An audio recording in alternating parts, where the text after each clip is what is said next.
तांत्रिक अक्सर उन्हीं लोगों को अपना टारगेट बनाते हैं, अपना शिकार बनाते हैं जो लोग पहले से ही परेशानियों में घिरे हुए होते हैं, और फिर तांत्रिक उनको अपना शिकार बना के उनको और ज़्यादा डराते और धमकाते हैं और ज़्यादा परेशानियों में उलझा देते हैं और फिर उनको अपना शिकार बना लेते हैं, या फिर कहीं ना कहीं अपने टारगेट को लालच में फंसाते हैं और फिर उनका शिकार कर लेते हैं। ऐसा ही एक और मामला सामने निकल कर आया है जहां पर एक तांत्रिक ने 2 महिलाओं को अपने जाल में फंसाया और उनके साथ वो सब कुछ किया जो कि उन्होंने अपने सपने में भी नहीं सोचा था। दरअसल एक महिला की मुलाकात एक तांत्रिक से होती है और वो अपनी परेशानियां उस तांत्रिक को बता देती हैं। तभी वो तांत्रिक दावा करता है कि मेरे ऊपर माता आती हैं और मेरे ऊपर अलौकिक शक्ति का साया है और मैं तुम्हें सारी परेशानियों से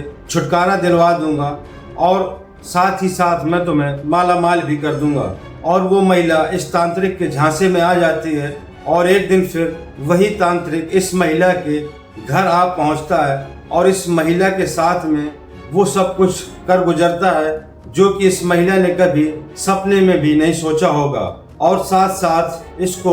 इस महिला के साथ में लूट मार भी कर लेता है। तो आखिरकार ऐसी क्या परेशानी थी उस महिला को जो कि इस तांत्रिक के झांसे में आ गई, और क्या कुछ उस तांत्रिक ने इस महिला के साथ में किया, और क्या फिर ये तांत्रिक पकड़ा गया या नहीं पकड़ा गया, ये सब कुछ जानने के लिए आप वीडियो के बस अंत तक बने रहिए। हम आपको पूरा मामला बताएंगे विस्तार से। आदाब, नमस्कार, मैं हूं मुबीन खान। आज की जो सच्ची घटना की कहानी है वो कहानी है उत्तराखंड के रुद्रपुर की, और उसी रुद्रपुर में एक महिला रहती है और कोतवाली में अपनी फरियाद लेकर आती है और पुलिस से कहती है कि साहब मैं पहले से ही बहुत ज़्यादा परेशान थी, लेकिन मेरा उत्पीड़न किया गया और मेरे साथ बहुत कुछ गलत किया गया और मुझे अब न्याय चाहिए। और वो न्याय की गुहार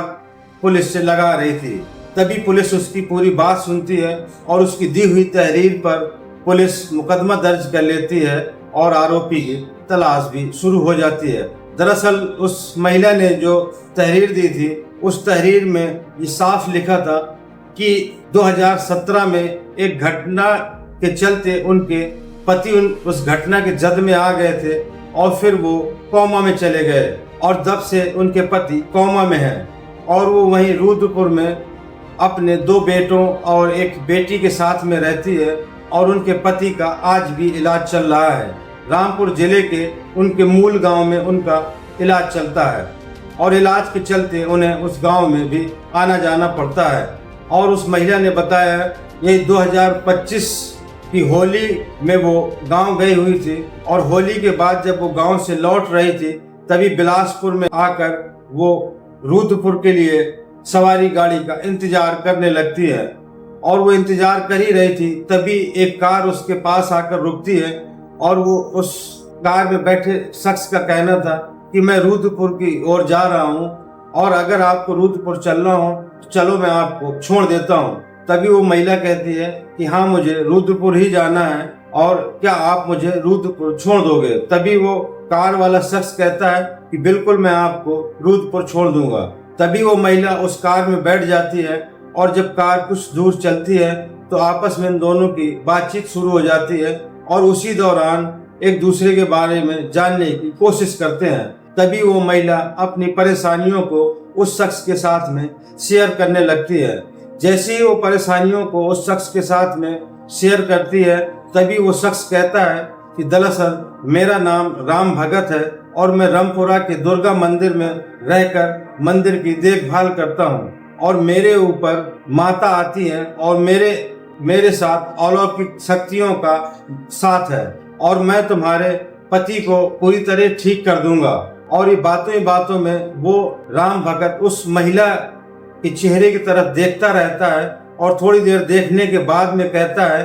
कि अरे आपके भाग्य में तो बहुत बड़ा धन लाभ लिखा हुआ है। और इतना सुन के उस महिला की आंखों में भी चमक आ जाती है और वो कहती है कि क्या मेरे पति ठीक तो हो जाएंगे। तभी राम भगत कहता है कि मैं तुम्हारे पति को पूरी तरीके से ठीक कर दूंगा और इसके साथ साथ तुम्हारे भाग्य में जो धन लिखा है उस धन की भी मैं प्राप्ति कराऊंगा, जिससे तुम माला माल हो जाओगी और तुम्हारा पति भी ठीक हो जाएगा। ये सब सुनकर महिला काफी ज्यादा खुश हो जाती है और फिर उन दोनों में और बातचीत होती है और तभी वो महिला अपना फोन नंबर उस तांत्रिक राम भगत को दे देती है। लेकिन वहीं पर तांत्रिक राम भगत एक शर्त रखता है और कहता है कि मैं तुम्हारे पति को भी ठीक कर दूंगा और तुम्हें धन की प्राप्ति भी करवा दूंगा, लेकिन तुम्हें इसके एवज में मुझे 10 लाख रुपए देने पड़ेंगे। तभी महिला कहती है कि मैं पहले 10 लाख रुपए आपको क्यों दूं, मैं आप पर भरोसा कैसे करूं। तभी राम भगत कहता है कि मुझे पैसे पहले नहीं चाहिए, जब तुम्हें धन मिल जाए तब मुझे 10 लाख रुपए तुम दे देना और धन पूरा ले लेना। तभी महिला ये बात सुनकर और ज्यादा खुश हो जाती है कि मुझे पहले पैसे भी नहीं देने पड़ेंगे और धन मिलने के बाद फिर 10 लाख रुपए क्या होते हैं, मैं जरूर दे दूंगी। और उसको अपना नंबर देकर अपने घर आ जाती है वो महिला। और 21 मार्च की शाम राम भगत उस महिला के घर पहुंच जाता है और एक कमरे में जाकर घुस जाता है और आधा घंटे तक उस कमरे में मंत्र उच्चारण करता रहता है। और फिर उस महिला को जब कमरे में बुलाता है तो वो महिला कहती है कि दरअसल कमरे में लगे टाइल्स को उस तांत्रिक ने तोड़ दिया था और गड्ढा किया था और उसी गड्ढे में एक सांप बैठा हुआ था जो कि हुंकार मार रहा था और उसके पास में सोने के लगभग 3 सिक्के पड़े हुए थे। तभी उसने कहा कि धन यहीं पर है और इसके लिए मुझे मंत्र उच्चारण और करने पड़ेंगे और उससे कहता है कि मेरे करीब आकर बैठो। जब वो महिला उस तांत्रिक के पास बैठ जाती है तो वो राम भगत तांत्रिक मंत्र उच्चारण करने शुरू कर देता है और साथ साथ ही उस महिला को भी छेड़छाड़ करना शुरू कर देता है। जब वो महिला अपने साथ हो रहे छेड़छाड़ का ऐतराज करती है तभी राम भगत कहता है कि अगर तुमने इस बात पर ऐतराज किया तो माता नाराज हो जाएगी और फिर तुम्हें गड़ा धन की भी प्राप्ति नहीं हो पाएगी, जिससे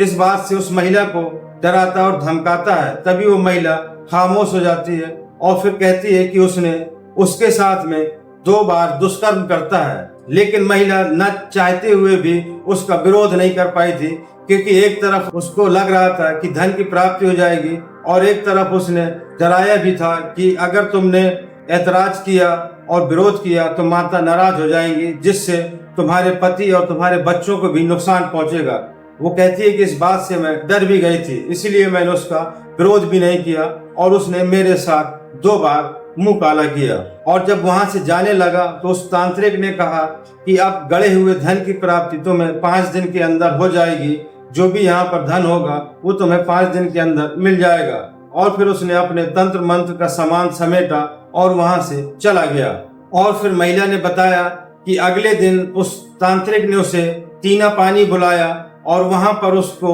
एक वीडियो दिखाया जो कि उस महिला की ही कमरे का वीडियो था। जब उस महिला के साथ में वो तांत्रिक दुष्कर्म कर रहा था तो वो सारा कुछ मोबाइल पर रिकॉर्ड था। तभी वो तांत्रिक उस महिला से कहता है कि जो कल हमारे बीच में हुआ है उसका मैंने पूरा वीडियो बना लिया है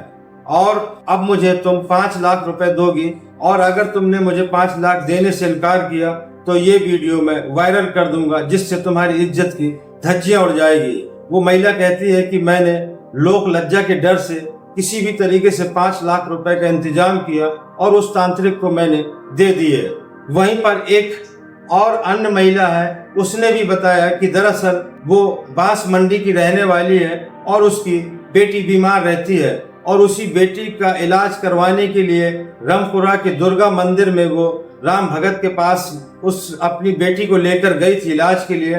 तभी वो शख्स राम भगत कहता है कि तुम्हारी बेटी को तो मैं ठीक कर दूंगा, लेकिन तुम्हारे घर में धन गड़ा हुआ है जिसको मैं तुम्हें निकाल कर दे दूंगा और इससे तुम्हें धन की प्राप्ति भी हो जाएगी और तुम्हारी बेटी भी सही हो जाएगी। और वो महिला कहती है कि अगले दिन जब वो तांत्रिक घर आया तो एक कमरे में अंदर घुस गया और वहां पर आधा घंटा तक घुसा रहा और फिर उसके बाद में उसने जब मुझे बुलाया तो देखा कि एक जो तांत्रिक ने गड्ढा खोदा था उस गड्ढे में एक सांप बैठा हुआ था और उसके पास 3 सिक्के पड़े हुए थे जो कि पीले रंग के थे। ऐसा लग रहा था जैसे सोने के सिक्के हों।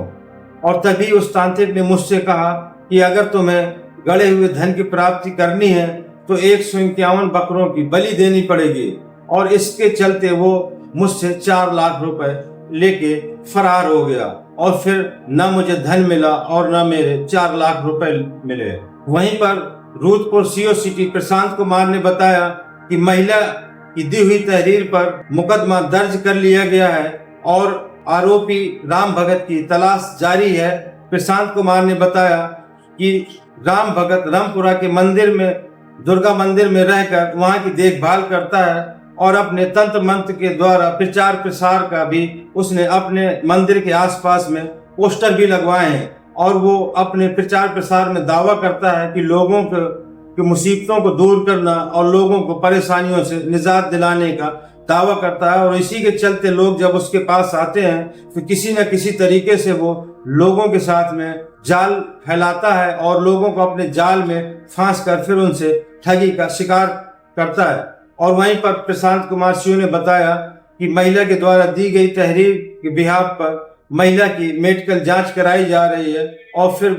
न्यायालय में जाकर बयान दर्ज किए जाएंगे। और वहीं पर आरोपी राम भगत की पुलिस ने टीम बनाकर उसकी तलाश शुरू कर दी है और जल्द से जल्द उस आरोपी राम भगत को गिरफ्तार करके उसको सलाखों के पीछे पहुंचा दिया जाएगा। तो दोस्तों, ये थी आज की सच्ची घटना की कहानी। ये घटनाक्रम सुनाने का मकसद किसी को आहत करना, ये किसी को परेशान करना नहीं, बल्कि आप लोगों तक सच पहुंचाना और आप लोगों को जागरूक करना है। तो दोस्तों, आप भी जो राय रखते हो इन तांत्रिकों और अंधविश्वास के बारे में, तो अपनी राय जरूर दें और कमेंट बॉक्स में अपनी राय दर्ज कराएं, और साथ ही साथ आप अपना मशवरा भी दर्ज करा सकते हैं। और अगर आपको ये वीडियो अच्छा लगा हो तो ज्यादा से ज्यादा लाइक करें, कमेंट्स करें, और अगर मेरे चैनल पर नए हो तो चैनल को ज्यादा से ज्यादा सब्सक्राइब करें। तो दोस्तों, मिलते हैं अगले वीडियो में नई कहानी के साथ। जय हिंद।